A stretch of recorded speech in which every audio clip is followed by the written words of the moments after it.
From the Jesus Calling Bible Storybook by Sarah Young, published by Tommy Nelson Publishing.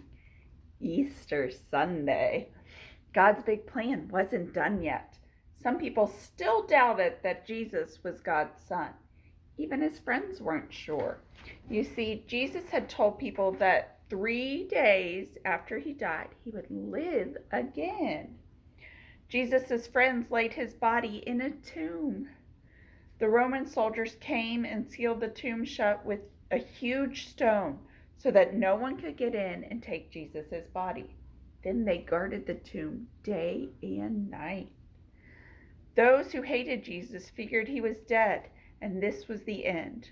Those who loved Jesus were almost afraid to hope. Early Sunday morning, women who were friends of Jesus arrived at the tomb. Suddenly the earth rumbled and shook. A blinding bright light tumbled down from heaven, and an angel appeared wearing a glowing white robe. He rolled the stone away from the tomb and sat on it. The sight of the angel in the empty tomb scared the guards so much they fainted. "Are you looking for Jesus?" the angel asked the women. "He is not here. God brought him to life just as Jesus said he would. Hurry, tell his disciples that Jesus has risen from the dead." The women ran and told the disciples, but the disciples said, "Nonsense!" They sat around looking sad, refusing to believe that Jesus was alive. Later that day, 2 of them were walking to a village called Emmaus when a stranger came and walked along with them. "What are you discussing?" he asked. "What everyone else is talking about," one of the disciples answered. "Have you not been here the past 3 days?" Then they told the whole story of what had happened to Jesus. After the stranger heard this, he said, "Why are you so slow to believe?"